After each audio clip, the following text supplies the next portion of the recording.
شريك له، ونشهد أن سيدنا ونبينا ومولانا محمدا عبده ورسوله، أرسله بالحق بشيرا ونذيرا لتتميم مكارم الأخلاق، فإنه لا يخلق نبي ولا رسول بعده ولا أمة بعد أمته ولا شريعة بعد شريعته ولا كتاب بعد كتابه ولا قبلة بعد قبلته. أما بعد فقد قال الله عز وجل: أعوذ بالله من الشيطان الرجيم، بسم الله الرحمن الرحيم.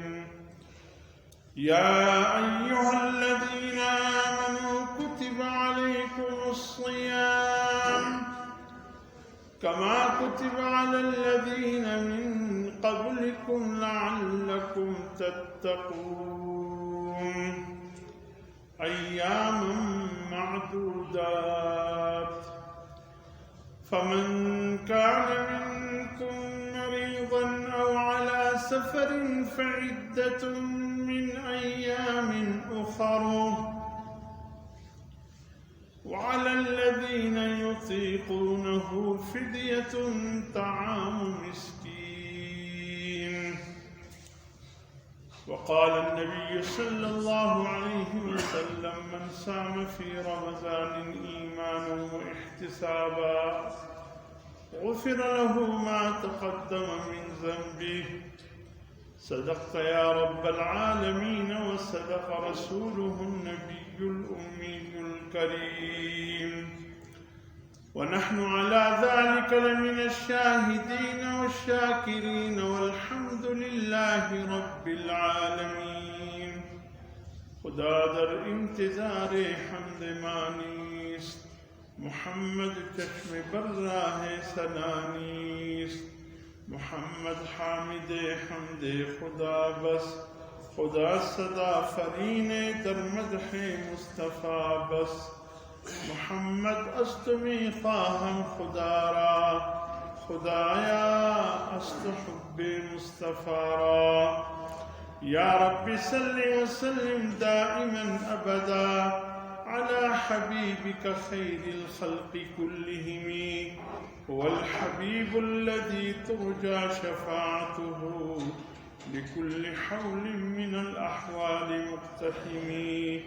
اللهم صل على سيدنا ونبينا ومولانا محمد وعلى آل سيدنا ونبينا ومولانا محمد وبارك وسلم عليه. واجب الاحترام دوستو، محترم بھائیو، آج شعبان المعظم کا آخری جمعہ، اس کے بعد جو جمعے آئیں گے وہ ماہ رمضان المبارک کے ہوں گے. میرے محترم دوستو، اللہ رب العزت نے جتنے بھی فرائض اپنے بندوں پر عائد کیے ہیں، حکمت سے خالی نہیں، مصلحت سے خالی نہیں. دیکھیے، ہم اللہ کے بندے ہیں، اللہ ہی ہمارا خالق ہے، مالک ہے، پالنہار ہے. اللہ بہتر جانتے ہیں کہ ہماری بہتری کس میں. ایک انسان دوسرے انسان کی بہتری کو اتنا نہیں جانتا، نہ اتنا سمجھ سکتا ہے جتنا اللہ رب العزت جانتا ہے. اب دیکھیے، آج دین کو نازل ہوئے، دین اسلام کو آئے ہوئے 1450 سال کا عرصہ گزر گیا، لیکن ہر دور میں ہمیں دین میں کسی قسم کی کوئی کمی کا احساس نہیں ہوا کہ نمازیں یوں ہونی چاہیے، روزہ یوں ہونا چاہیے، حج یوں ہونا چاہیے، زکوٰۃ کی ترتیب یوں ہونی چاہیے. آج تک وہ نہیں کرتے، وہ الگ بات ہے، لیکن اگر کوئی صحیح معنوں پہ اللہ پہ ایمان رکھتے ہیں اور اللہ کی ذات کو جانتے اور سمجھتے ہیں، اللہ کی ذات کا معرفت کسی نہ کسی درجے میں اس کو حاصل ہے، وہ اس بات کو بہتر سمجھتا ہے کہ واقعی اللہ کے احکامات ایسے ہیں کہ ہر دور سے تعلق رکھتا ہے۔ یہ نہیں کہ یہ احکامات صحابہ کرام کی دور کے لیے تھی، ہمارے لیے مشکلات ہے، یا تابعین کی دور کے لیے تھی، ہمارے لیے مشکلات ہے، یا اس کے بعد آنے والے ادوار کے لیے تھی، اس میں ہمارے لیے عمل کرنے میں مشکلات ہے۔ نہیں میرے محترم دوست، وہ اللہ جو ہمیں قطرے سے لے کر پیدائش تک، پیدائش سے لے کر بچپنا، لڑکپنا، جوانی اور بڑھاپے اور موت تک، جو اللہ ہماری مزاج کو سمجھتا ہے، جو اللہ ہماری طبیعتوں کو سمجھتا ہے، وہ اللہ اس بات کو بھی جانتے ہیں کہ ہماری بہتری کس چیز میں ہے، ہماری خیر کس چیز میں ہے۔ اس لیے دین اسلام کے احکامات کو کبھی بھی بوجھ مت سمجھنا کہ نمازیں پڑھنے مشکل ہے، زکوٰۃ دینا مشکل ہے، روزے رکھنا مشکل ہے، حج کرنا مشکل ہے۔ یقین کیجئے کہ کوئی بھی مشکل نہیں اگر ہم اللہ پر ایمان اور بھروسہ رکھیں اور یہ بات ہم یقینی طور پر اس بات کو جانیں کہ ہم نے لوٹ کر کہاں جانا ہے، اللہ ہی کے پاس جانا ہے۔ جب اللہ ہی ہمارا ماوا اور ملجا ہے تو پھر یقیناً اللہ نے جو احکامات دیے ہیں اس میں سراسر خیر ہے۔ پورے سال جو فریضہ ہے نماز کی صورت میں ہے، 5 وقت کی نماز ہے، 5 وقت بھی اللہ نے ترتیب کچھ یوں بنایا ہے کہ ایک ہی وقت میں اللہ نے گھنٹوں عبادت فرض نہیں کیا، پہلا دیا ہے۔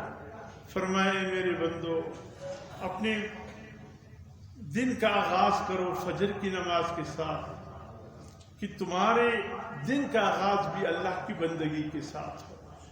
پھر پورے دن ہمیں چھوڑ دیا کہ جو دنیا کی مشاغل میں اس میں مصروف رہو، کاروبار ہے تو اس میں، ملازمت ہے تو اس میں، زندگی کا جو بھی شعبہ ہے مصروف رہو۔ لیکن ظہر کے وقت جب عروج کا وقت آتا ہے معاملات کا، یہاں پھر انسان کا یقین بگڑنے لگتا ہے کہ شاید میری کامیابی تجارت میں ہے، شاید میری کامیابی ملازمت میں ہے، شاید میری کامیابی جو زندگی کے دیگر ذرائع ہیں معیشت کے اس میں ہے۔ پھر مؤذن کی آواز سنائی دیتی ہے، اللہ اکبر اللہ اکبر، حی علی الصلاح، حی علی، بھولو مت تم اللہ کے بندے ہو، آؤ اصل کامیابی کی طرف، اصل کامیابی تمہاری یہاں ہے۔ پھر ظہر کا، پھر اللہ نے کچھ لمحہ وقفہ پھر دیا، پھر عصر، پھر کچھ وقت، پھر سورج غروب ہونے سے، پھر فرمایا رات کو بستر پر جانے سے پہلے بھی اللہ کی عبادت کرتے ہوئے بستر پر جاؤ، یعنی عشاء کی نماز پڑھ کر، اور اللہ پاک سے ایک عظیم وعدہ کرتے ہوئے اپنے بستر پر جاؤ۔ جو دعا، یہ نماز وتر ہے، یہ کیا چیز ہے؟ کبھی غور کیا ہے وتر کی نماز میں؟ یہ باقی تو فرائض ہو گئے، یہ وتر کی نماز کیا ہے؟ یہ وتر کی نماز اللہ کے ساتھ ایک زبردست معاہدہ ہے، ایک زبردست اللہ کے ساتھ ایک تعلق جوڑنے والی نماز ہے وہ بھی، لیکن وہ اللہ کی فرائض ہے۔ وتر میں اور خوبیاں ہے، اور سب سے بڑی خوبیاں یہ کہ انسان اللہ سے ایک عظیم، یعنی ان وعدوں کی یاد دہانی کراتے ہوئے، اللہم انا نستعینک ونستغفرک ونؤمن بک ونتوکل علیک ونثنی علیک الخیر ونشکرک ولا نکفرک ونخلع ونترک من یکفرک۔ اے اللہ مدد ہم آپ ہی سے لیں گے، اے اللہ ہم آپ ہی پر ایمان رکھتے ہیں، اے اللہ ہر معاملے میں ہمارا توکل آپ کی ذات پہ ہے۔ یہ ہم صحیح وعدہ کر کے جا رہے ہوتے ہیں، اس لیے کبھی ڈماڈول ہو جاتے ہیں ہم، لیکن یہ الفاظ ہمیں یاد دلاتے ہیں کہ بھئی دیکھو تم اللہ کے بندے ہو، اور اللہ کے ساتھ عہد کو تازہ کرتے ہوئے بستر پر جاؤ کہ اللہ مدد صرف آپ سے، معافی صرف آپ سے، آپ پر ایمان، آپ پر توکل، اللہ ونثنی علیک الخیر، اے اللہ ونشکرکا، اے اللہ ہم آپ کا شکر ادا کرتے رہیں گے، ولا نکفرکا، اے اللہ تیری ناشکری ہم قطعا نہیں کریں گے، ونخلع ونترک من یفجرک، اے اللہ ہم ان لوگوں سے قطع تعلق کرتے ہیں، یا اللہ ان لوگوں کو ہم چھوڑتے ہیں جن کا آپ سے تعلق نہیں، میرا ان سے بھی تعلق نہیں۔ سبحان اللہ۔ بدر میں جب حضور صلی اللہ علیہ وسلم نے رائے طلب کی اور فرمائے جنگ کے قیدیوں کے ساتھ کیا سلوک کیا جائے، حضور صلی اللہ علیہ وسلم کی نگاہ ابو بکر صدیق کی طرف اٹھ گئی رضی اللہ تعالیٰ، یا ابا بکر آپ بتائیے ان جنگی قیدیوں کے ساتھ جو 70 کے قریب یا کچھ زیادہ آئے ہیں مسلمانوں کے ہاتھوں میں، بڑے بڑے کفار کے رؤساء میں سے بھی ہے، کیا سلوک کرے؟ حضرت صدیق اکبر رضی اللہ تعالیٰ عنہ حضور کی پیشانی کو پڑھ لیتے اور اس پیشانی میں صدیق اکبر رضی اللہ تعالیٰ عنہ آگاہ ہو جاتے ہیں کہ اس وقت حضور صلی اللہ علیہ وسلم کی چاہت کیا ہے، آپ چاہتے کیا ہے۔ فوراً حضور کی پیشانی پر حضور صلی اللہ علیہ وسلم کی چاہت آپ کے سامنے ایسے نمودار ہو جاتا۔ آپ نے ہمیشہ جب بھی حضور صلی اللہ علیہ وسلم کو مشورہ دیا، بعینہ آپ کا اور حضور صلی اللہ علیہ وسلم کا مشورہ ایک ہی رہا، دونوں ایک جیسے تھا۔ اس کے بعد جب حضور صلی اللہ علیہ وسلم عمر فاروق کی طرف دیکھتے، سبحان اللہ، وہ پھر جلال خداوندی کے مظہر تھے۔ صدیق اکبر جمال مصطفی کے مظہر تھے اور عمر فاروق جلال خداوندی کے مظہر تھے۔ وہ پھر ایسے تھے کہ جو کچھ سوچا اور کہا اللہ نے اسی کے مطابق فیصلہ نازل فرمایا۔ تو فرمایا یا رسول اللہ میرا مشورہ تو یہ ہے، یہ سامنے میرے ماموں کڑے ہیں جو جنگی قیدی بن کر آئے ہیں کفار کی طرف سے، وہ علی المرتضیٰ کے بھائی ہے، وہ فلاں کی چچا ہے، وہ فلاں کی ماموں ہے، ان کے بانجے ہیں، یہ بھتیجے ہیں۔ ظاہر ہے کہ اسی گھرانے میں بانجے مسلمان ہوا ہے تو ماموں کافر ہے، ماموں مسلمان ہوا ہے تو بانجا کافر ہے، بھتیجا مسلمان ہے، چچا کافر ہے، چچا مسلمان ہے تو بھتیجا کافر ہے۔ اسی ترتیب کے ساتھ ہی رشتہ داریاں ہیں سب۔ جیسے حضرت صدیق اکبر رضی اللہ تعالیٰ عنہ کے ایک بیٹے کفار کی طرف سے لڑ رہے تھے، جب حضرت صدیق اکبر کے بیٹے ایمان لائے تو کیا کہا، ابا جان بدر میں کئی دفعہ آپ میری تلوار کی زد میں آ گئے تھے، لیکن میں نے ابا سمجھ کر آپ کو معاف کر دیا کہ میرے ابا ہے، اس لیے اس پر تلوار نہیں اٹھاتا ہوں۔ اگرچہ آپ مسلمانوں کی طرف سے لڑ رہے تھے، میں کافر تھا، کفار کی طرف سے لڑ رہا تھا، لیکن والد سمجھ کر میں نے تلوار آپ پر نہیں اٹھائی۔ کئی دفعہ آپ زد پر آ گئے تھے۔ صدیق اکبر نے کیا جواب دیا، فرمایا بیٹے اگر میں نے دیکھا نہیں تمہیں بدر میں، اگر میں دیکھ لیتا اور میری تلوار کی زد میں آ جاتے تو خدا کی قسم اس تلوار سے 2 ٹکڑے کر لیتا تھا۔ رشتہ داری کیا چیز ہے، اللہ کے مقابلے میں رشتہ داروں کی کیا اہمیت ہے۔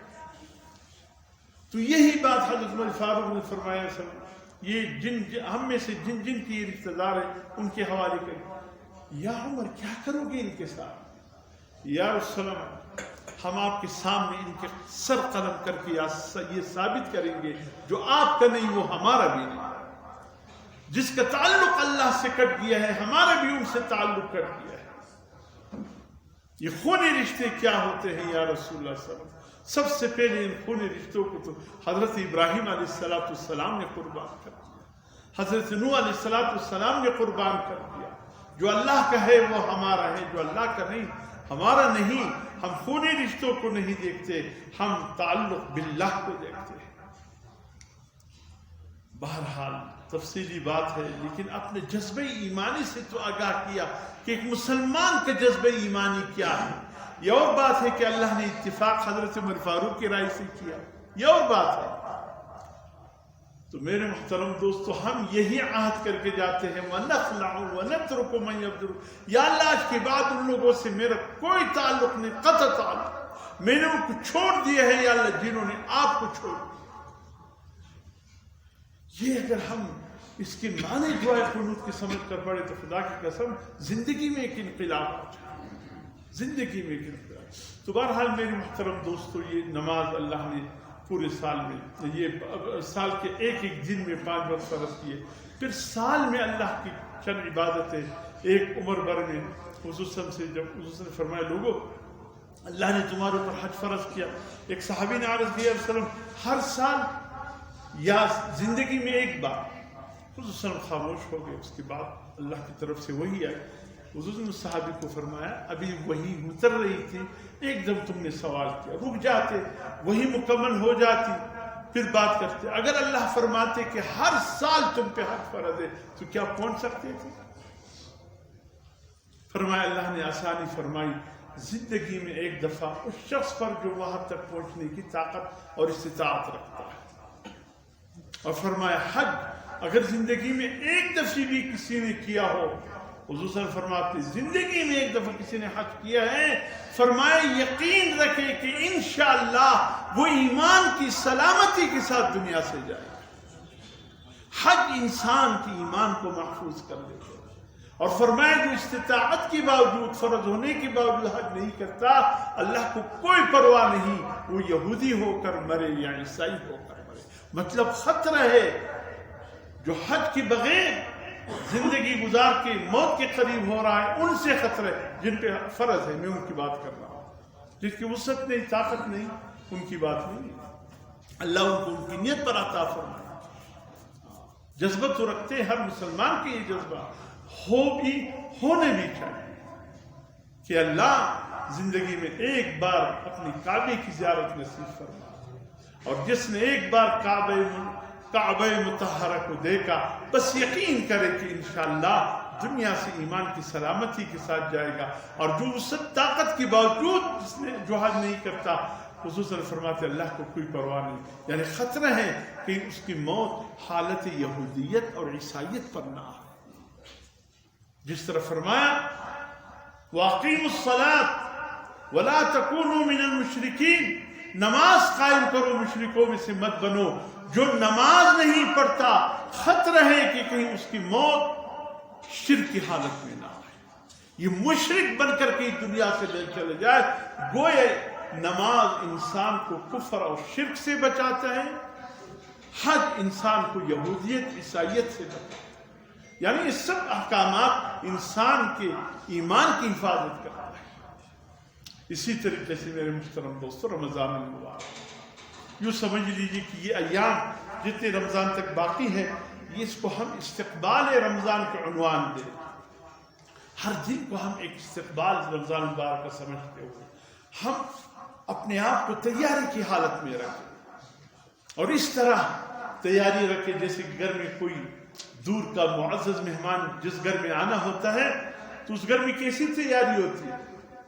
گھر کو رنگ و روغن کیا جاتا ہے، پرانی چیزیں ہٹا کر نئی چیزیں لائی جاتی ہیں، گھر کو خوبصورت بنایا جاتا ہے کہ بھئی ایک معزز مہمان اس گھر میں آ رہے ہیں، کسی چیز کو دیکھ کر اس کی دل میں کوئی تنگی خفت محسوس نہ ہو اور وہ کسی چیز کو محسوس نہ کرے، اس لیے اس کے ایک ایک چیز کا خیال رکھا جاتا ہے مہمان کے، جو اس کی مزاج کی چیزیں ہیں اس کو گھر میں جمع کیا جاتا ہے، جو چیزیں اس کی مزاج کے خلاف ہے اس کو گھر سے ہٹا دیے جاتے ہیں کہ مہمان ناراض ہو کر رخصت نہ ہو۔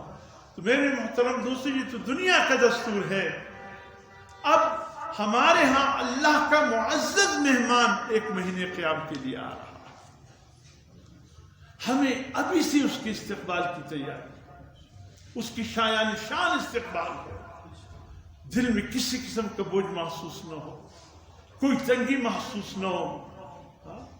آدمی پشتانہ کو بساقت و خبر ہو کوئی بیا روزہ را روانہ دی پا دا غسر وہ ہوئی کہا مجھے روزہ بتا سکی خودی شست میاشتا دی دا برکت خیر میاشتا دی دا رحمتن میاشتا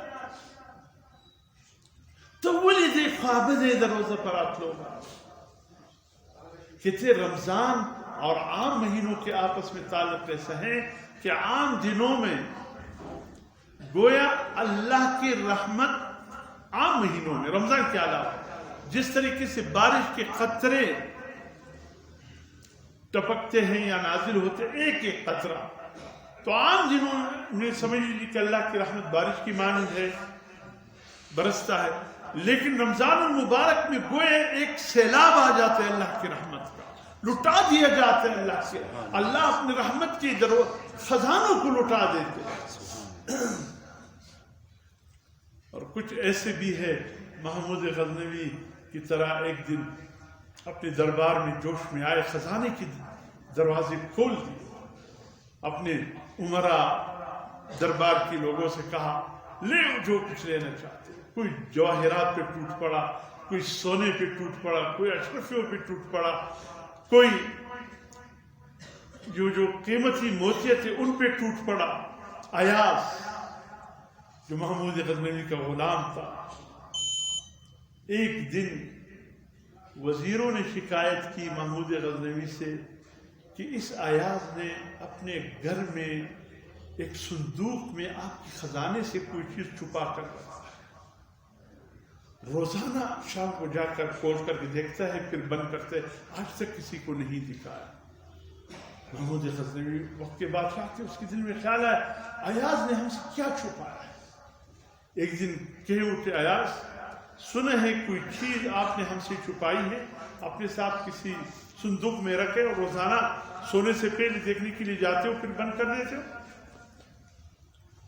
اس نے کہا اے بادشاہ سلام، یہ ایک راستہ رہنے دیا جاتا تو بہتر تھا، کہانی ہمارے دل میں تیرے حوالے سے کوئی بات آ گئی کہ شاید تو نے ہمارے خزانوں سے کوئی چیز چھپایا ہے، اب بتانا ہوگا کیا چھپا کر رکھا۔ ایاز مجبور ہو گئے، وہ صندوق لے آیا، رکھ دیا۔ جب اس کو کھولا تو پرانا کپڑے کا جوڑا نکلا، میلا کچیلا اور پھٹا ہوا۔ محمود غزنوی نے کہا ایاز یہ کیا ہے؟ کہ بادشاہ سلامت کیا عرض کرا، جب میں پہلی بار یہاں آیا تھا آپ کے ساتھ یہی جوڑا پہن کر آیا تھا، اسی کو میں نے سنبھال کے رکھا، روزانہ دیکھتا ہوں، اگرچہ آپ کو وزیر بن گیا لیکن پھر بھی دیکھتا ہوں اور اپنے آپ سے کہتا ہوں اپنی حقیقت کو مت بھولو، تم یہ پہن کر آئے تھے، تمہارے پاس یہی خزانہ تھا اور کچھ بھی نہیں تھا،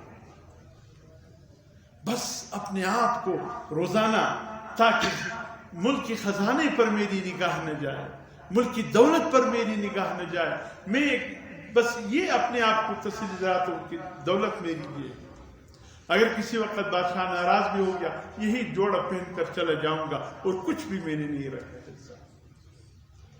یہ جب لاہور فتح ہوا پنجاب کا وہ حصہ، یہ محمود غزنوی کے دور میں سب سے پہلا جو لاہور پنجاب کا مسلمان گورنر تاریخ میں آیا ہے وہ ایاز، یہ پہلا مسلمان گورنر۔ آپ کی اس بر صغیر میں لاہور کے حصے میں اللہ نے جس مسلمان گورنر کا انتخاب فرمایا وہ ایاز تھا، اور وہ اس طبیعت کا مالک تھا۔ تو سب چیزوں پر ٹوٹ پڑے، ایاز کڑا رہا، محمود غزنوی کے کندھے پر ہاتھ رکھا، محمود نے کہا ایاز سب دولت پر ٹوٹ گئے ہیں اور تو ایک چیز کی طرف بھی نہیں بھاگتا، میرے کندھے پر ہاتھ رکھے رہے۔ کہا ہے بادشاہ آپ کے خزانوں میں تو آپ بھی ہے نا؟ کہا مجھے بھی سمجھ لیں، کہا بس مجھے آپ چاہیے، آپ مل گئے خزانے میرے ہیں، پھر کسی چیز کی کمی نہیں، یہ ان چیزوں کے پیچھے جائے میں آپ کے پیچھے آتا ہوں، بس آپ میرے حوالے ہو گئے، آپ مجھے مل گئے جیسے سب کچھ مل گیا۔ اللہ یوں سمجھ لیجیے کہ عام دنوں میں ہم تو اللہ کے خزانوں پر ٹوٹ پڑتے ہیں، لیکن رمضان المبارک میرے محترم دوستو ایک ایسا مہینہ ہے کہ اللہ مل جائے، کوئی اللہ کی طرف آئے تو صحیح، کوئی اللہ سے یعنی پرانی باتیں بلا کر وہ روٹا ہوا رب خدا کی قسم اب بھی معمولی بات پہ بھی راضی ہو جاتا ہے۔ یہ رمضان المبارک اللہ نے ہمیں ایک ایسا مہینہ عطا فرمایا کہ پورے سال ہم نے اللہ کو ناراض کیا ہے، رمضان المبارک پہ اللہ اپنے رحمت کے دروازے کھول دیتے ہیں اپنے گناہگار بندوں کے لیے۔ آؤ میرے بندو جن نے زندگی میں بہت سے گناہ کیے ہیں، جو مجھ سے ناراض بیٹھے ہیں، آؤ میں صلح کے لیے تیار ہوں۔ سبحان اللہ، اتنے عظیم ذات، اتنے بڑے ذات کہ انسان سوچ بھی نہیں سکتا کہ اللہ کتنے بڑے ہیں۔ وہ اللہ جس نے جبرائیل علیہ السلام کو پیدا کیا. جبرائیل حضور صلی اللہ علیہ وسلم نے زندگی میں 2 مرتبہ دیکھا. ایک پہلی وہی اقرا بسم ربک الذی خلق خلق الانسان من علق. یہ 5 آیتیں جب نازل ہو رہے تھے جبل نور پہ غار حرا میں حضور صلی اللہ علیہ وسلم نے دیکھا جو آپ پہ کب کبھی طاری ہو گئی. وہ اس بنیاد پہ بھی کہ آپ نے جبرائیل صلی اللہ علیہ وسلم کو سب سے پہلے اپنی اصلی صورت میں دیکھا. آپ برداشت نہ کر سکتے کہ سر آسمانوں سے اوپر جا رہا تھا, پاؤں تحت الثرات تک گئے, انتہا معلوم نہیں ہو رہا تھا. جس اللہ کی تخلیق ایسی جبرائیل کی ہے, جس اللہ نے ایسا فرشتہ بنایا ہے, وہ اللہ کتنے بڑے ہیں, وہ اللہ کتنے عظیم ہیں. حضور صلی اللہ علیہ وسلم فرماتے ہیں قرآن 2 جگہ محفوظ ہے, ایک لوح محفوظ بل وہ قرآن مجید فی لوح محفوظ, لوح محفوظ میں قرآن محفوظ ہے. اور دوسرا فرمایا حضور صلی اللہ علیہ وسلم نے حضرت اسرافیل علیہ السلام کے پیشانی پر لکھا ہے, پورا پیشانی پر اسرافیل علیہ السلام کی جو قیامت کے دن سور پھونکیں گے اس کی پیشانی پر الحمد الف لام میم سے لے کر والناس تک پورا قرآن واضح لکھا ہوا ہے. جس اللہ نے اتنا بڑا فرشتہ بنایا, جس کی صرف پیشانی پہ اللہ کا قرآن لکھا ہے, وہ اللہ خود کتنے بڑے ہیں, اس کی طاقت کتنی بڑی ہوگی. لیکن وہ پھر بھی اپنے روٹے ہوئے بندوں سے کہتے ہیں آؤ میرے بندوں میں صلح کے لیے تیار, آؤ میرے بندوں جن نے گناہ کیے ہیں, میرے بخشش کا مہینہ تمہیں دے دیا ہے, آؤ پوچھوں گا بھی نہیں.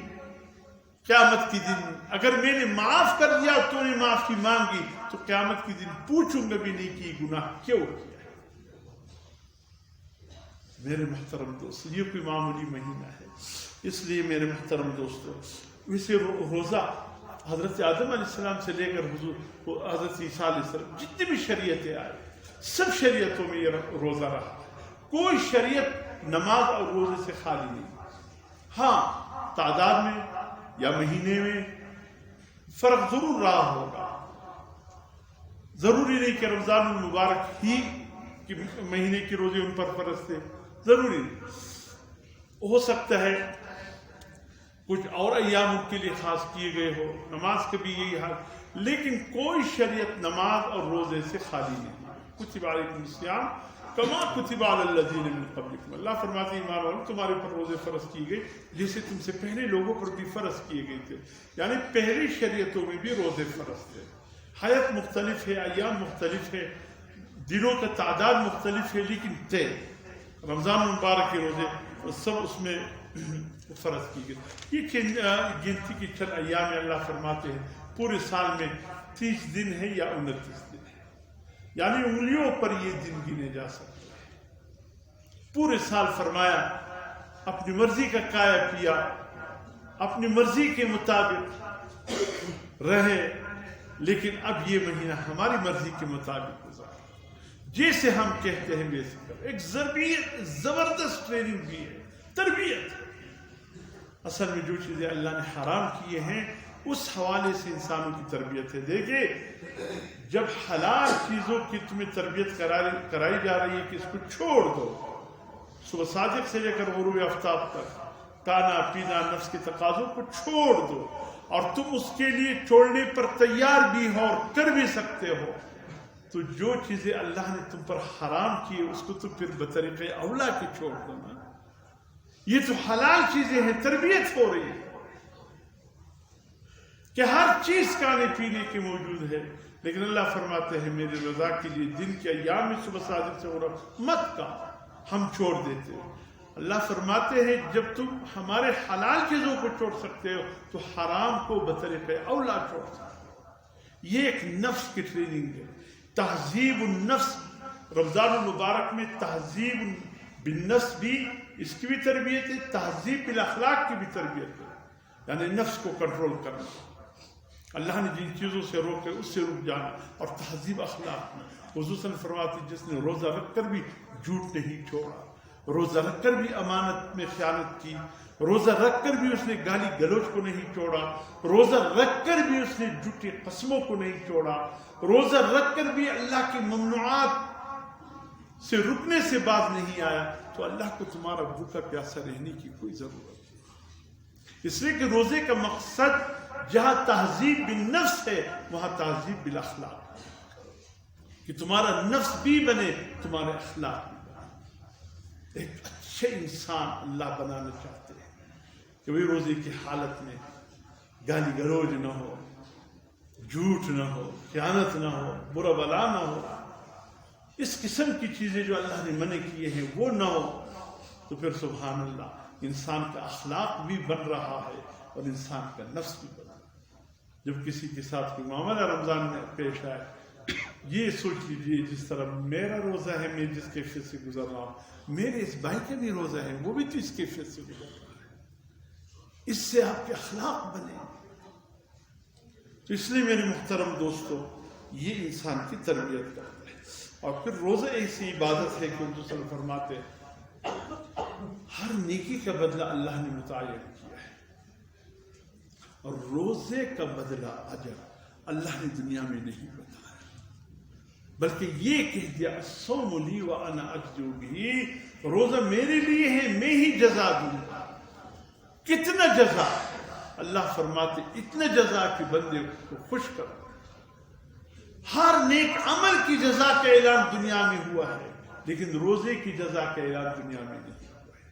فرمائیے یہ میرے لیے ہے، ایک بندہ میرے لیے کھانے پینے کو چھوڑتا ہے، نفس کی تقاضوں کو قربان کرتا ہے، جزا بھی میں ہی دوں گا۔ اور حضرت سفیان ابن عیینہ رحمۃ اللہ علیہ امام حرم سے کسی نے کہا، یا امام الصوم لی وانا اجزی بہ کے کیا معنی ہے؟ فرمائے اس کا ایک معنی یوں ہے کہ الصوم لی وانا اجزا بہ، کہ روزہ میرے لیے ہے، میں ہی اس کا جزا ہوں۔ اللہ فرماتے ہیں روزہ میرے لیے ہے، میں ہی اس کا جزا ہوں، گویا روزے کے بدلے میں خود اللہ ملتے ہیں۔ یار اس عبادت پر تو جان بھی قربان، مال بھی قربان، سب کچھ قربان، جس عبادت کے بدلے میں خود اللہ ملتے ہیں۔ سودا مہنگا نہیں ہے میرے محترم دوست۔ پیاس کی شدت آئے برداشت کیجئے، کھانے کی طلب ہو برداشت کیجئے، نفس کے تقاضے آئے برداشت کیجئے، یہ سوچ کر یہ وہ عبادت ہے جس کے بدلے میں مجھے خود اللہ ملتے ہیں۔ پھر دیکھیے اس کا مطلب۔ بہرحال میرے محترم دوستو، صحت بدن کے لیے یہ سب چیزیں اس سے وابستہ ہے۔ ایک وحدت امت کے بھی ایک تصور ہوتے، پوری دنیا میں ایک ہی رمضان مبارک ہے، ایسا نہیں ہے۔ ہاں ایک دن کا آگے پیچھے ہونا وہ چاند کے اختلاف ہیں، لیکن باقی رمضان مبارک کا مہینہ پوری دنیا میں ایک ہی ہے۔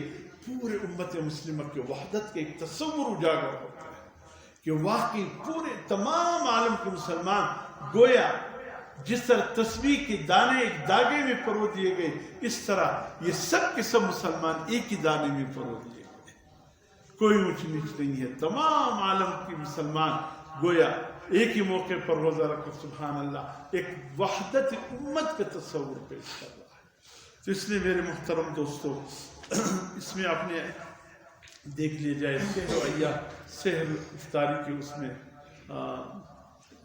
کہ کوئی کمی بیشی نہ آئے، افطار بھی اپنے موقع پر، اور ضروریات جتنے ہیں، آپ کی عید کی خریداری ہے، رمضان کی خریداری ہے، اب اسے کر لیجیے۔ پھر رمضان کے اوقات میں آپ فارغ رہو گے، بازاروں میں آنا جانا بہت کم ہوگا، اور آپ کے وہ لمحات بابرکت ہو جائے، قرآن کی تلاوت کا موقع ملے گا، اللہ کی بندگی کا، فرض نماز بغیر جماعت کی نہیں ہوگی، باجماعت ہو جائے گی۔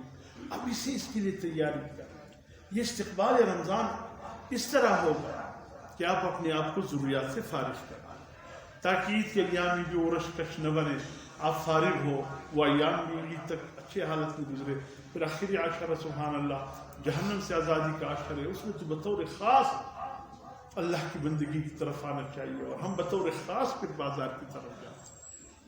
آخری عشرے کے لمحات تو گزرتے ہی بازار کی، پھر جوانوں کی معاف کیجیے غول کو غول آ رہے ہوتے، پھر آتا دے لیاقت بازار ہوتی اگر تو دری وي مخصب ولارس وياه دي بيرتا ستار بان تدير فندون ديال تفنستا لما بخبل اوريد سوانان بيا فندو ده بارك درسي اروزي حال سدي هذا خدای بندگان پروژه کی مستیا فندون نه په عبادت خوند واخلئ، د الله په ذکر خوند واخلئ، په قرآن تلاوت خوند واخلئ، په روژې خوند واخلئ، دیم په دا شان خوند. آخری عشرہ بھی ہمارے اس طرح گزر جاتے ہیں. اس لیے حضور صلی اللہ علیہ وسلم فرماتے ہیں جو ماہ مبارکہ میں خیر سے محروم رہا وہ پورے سال میں محروم رہتا ہے. تو اس لیے اس کو ماہ استقبال بنا دیجیے اس ان ایام کو. اور میرے محترم دوستوں، پچھلے جمعے میں نے عرض کیا تھا زکوٰۃ کے حوالے سے کچھ باتیں میں نے عرض کی تھی، وہاں بھی کمی وقت کی پیش نظر میں ذکر کیا تھا. تو اس میں چند ایک باتیں، سونے کا میں نے کہا اپنے نصاب ہے 87 گرام، چاندی کا اپنے نصاب ہے 613 گرام، مال تجارت 613 گرام کے برابر کسی کے پاس ہو یا نقد پیسہ ہو، سال گزر جائے.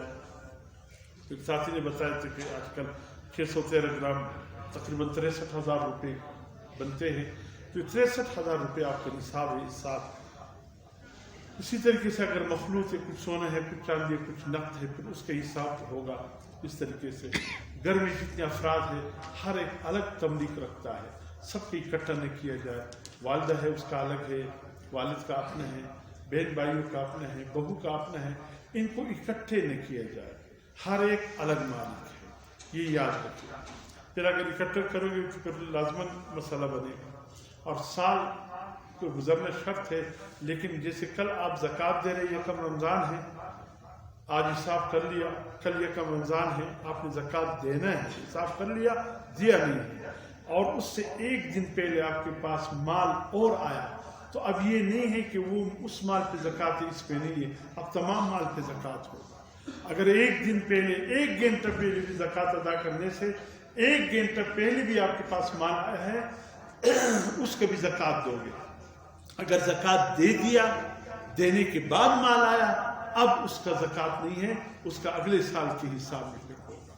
یہ مسئلہ سمجھ لیجیے. اسی طریقے سے میں نے کہا تھا کہ شادی کے موقع پر سونا دیا جاتا ہے، وہ معلوم کرو اس کی تملیک ملکیت کس کے پاس ہے. اگر بہو کی ملکیت ہے تو وہ پھر زکوٰۃ دے گی. اگر اس کو صرف پہنایا ہے، اختیار نہیں دیا ہے، فروخت کرنے کے اختیار شوہر کے پاس ہے، پھر شوہر مالک ہے، وہ زکوٰۃ دے گا. اسی طریقے سے میں نے عرض کیا تھا کہ جو چیزیں فی الحال انسان کی ضروریات زندگی میں ہیں، جس کے بغیر انسان گزارا نہیں کر سکتا، اشیاء خود نوش، ہر قسم کے، رہائش کے لیے مکان، کاروبار کے لیے دکان، ذاتی استعمال کے لیے گاڑیاں اگرچہ ایک سے زیادہ ہو، گھریلو سامان، سونا چاندی کے علاوہ فرنیچر قیمتی سے قیمتی، کپڑے قیمتی سے قیمتی، برتن قیمتی سے قیمتی، ان میں کسی پر زکوٰۃ نہیں ہے، صرف سونا اور چاندی. اسی طریقے سے مشینری اگر کسی کے پاس ہے جس سے انسان اپنے کام چلاتا ہے، یعنی سونے کے کاروبار کرنے والے اپنے زیورات بناتے ہیں، مشینری ہے. اس طرح زمین کی کھدائی کی مشینری ہے یا تہخانے کی مشینری ہے، جو بھی مشینری ہے، اگر اسے یہ ذریعہ معاش ہے، اس سے کمائی کا ذریعہ، تو ان میں سے کسی مشینری پہ بھی زکوٰۃ نہیں ہے. اگر اپنے گھر کے علاوہ کوئی پلاٹ لیا ہے بچوں کے لیے اور فی الوقت ارادہ یہ ہے کہ یہ پلاٹ میں فروخت نہیں کروں گا، بچوں کے لیے رکھا ہے، کسی وقت اس پر میں مکان بنا دوں گا، تو اس پلاٹ پر زکوٰۃ نہیں ہے. اگر وہ پلاٹ لیا ہے، اگر اچھا وقت آیا، اچھے پیسے ملے، میں فروخت کر دوں گا، پھر اس پلاٹ، مکان یا دکان جو بھی ہے اس پر زکوٰۃ ہوگا. فی الوقت نیت اپنی ضرورت کے لیے ہے تو زکوٰۃ نہیں ہے. اگر پھر ارادہ فروخت کا اچھی قیمت، پھر اس پر بھی زکوٰۃ ہوگا، موجودہ قیمت کے حساب سے، لینے والے کے حساب سے نہیں. اسی طریقے سے میرے محترم دوستو، ٹیکسی ہے جو چلاتے ہیں، رکشہ ہے، بس ہے، ٹرک ہے، مکان ہے، دکان، ہوٹل، عمارت، پلازا، یہ جتنے ہیں یہ آمدنی کے ذریعے ہے، ان میں کسی پر بھی زکوٰۃ نہیں ہے، سوائے اس کے اگر تجارت کے لیے ہو. پلاٹ کا میں نے ذکر کیا، اگر کسی کے پاس مال حرام ہے اس پر زکوٰۃ نہیں ہے، بلکہ تمام مال صدقہ کرنا ضروری ہے بغیر کسی صدقے کی نیت کے. اسی طریقے سے اگر اولاد کے لیے گھر میں، بچوں کے لیے لوگ فرنیچر قبل از وقت لے لیتے، خرید کر گھر میں رکھتے ہیں، برتن لیتے ہیں، کپڑے لیتے ہیں، گھر میں رکھتے ہیں، سونا چاندی کے علاوہ باقی جتنے بھی بچوں کے لیے چیزیں رکھ کر گھر میں رکھے جاتے ہیں، شادی کے لیے وقت آئے گا تو دے دیں گے، ان میں سے کسی پر زکوٰۃ نہیں. اگر سونا لے کر رکھا ہے اس پہ زکوٰۃ فرض ہے. اسی طریقے سے تاجر اپنے مال کا حساب کرے، قیمت فروخت کا، اگر قیمت فروخت سمجھ میں نہیں آ رہا ہے پھر جو قیمت خرید ہے اس کے حساب کر کے زکوٰۃ دے. بہرحال میرے محترم دوستو، خیال تھا میں حدیث سلمان فارسی کو تفصیل سے عرض کروں گا، وقت نہیں ہے، تو اس میں آپ کو بتاتا کہ حضور صلی اللہ علیہ وسلم نے اس مہینے میں نفل کی کیا اہمیت بتائی اور فرض کی. انشاءاللہ جمعے تو ہے بتا دوں گا. تو بہرحال اگر کوئی رمضان میں زکوٰۃ ادا کرنا چاہے، اس کا نصاب پورا ہو کر، تو انشاءاللہ اللہ 70 فرضوں کے برابر ثواب عطا فرمائے. ایک نماز 70 فرضوں کے برابر، اس پر توجہ دیجیے. آپ میں سے کوئی ایک بندہ اٹھ کر مجھے کہے قاری صاحب ہم نے پچھلے سال زکوٰۃ دیا تھا، ہم قلاش ہو گئے، کچھ بھی ساتھ نہیں ہے، ایسا کوئی بندہ نہیں ملے گا. ہر ایک یہ کہے گا پچھلے سال جو زکوٰۃ دیا تھا اس سال اس سے دگنا ہم دے رہے ہیں. تو اس سے برکت آتی ہے، مال کی حفاظت ہوتا ہے. انشاءاللہ چوروں سے، ڈاکوں سے بھی مال کی حفاظت، یہ مال براہ راست اللہ کی حفاظت میں چلا جاتا ہے. تو بہرحال زکوٰۃ فریضہ بھی متوجہ ہے، رمضان فریضہ بھی متوجہ ہے. ابھی سے کوشش کیجئے ذہناً گھر میں بچوں کو سب کو تیار رکھے. اور ہاں جو بچے ہیں ان میں جو 7 سال کی عمر کے اوپر ہے، 10 سال ہے، 11، شوق سے روزہ رکھنا چاہے رکھوا دیں. 7 سال کے بچے بچی سے روزہ نہ رکھوا، یہ ظلم. 7 سال کے بچے بچی سے روزہ نہ رکھوا، یہ ظلم ہے. جو 7 سال سے اوپر ہے اگر وہ شوق سے رکھے، جوانی میں داخل نہیں ہو تو رکھ سکتے ہیں. کبھی رکھا کبھی نہیں رکھا، یہ سلسلہ ان کو چلاتے رہے تاکہ جب یہ جوانی میں قدم رکھے تو روزہ دار کے حیثیت سے رکھے. تو اس کا اہتمام کیجیے، خیال رکھیے. اللہ پاک ہم کی توفیق نصیب فرمائے. سنت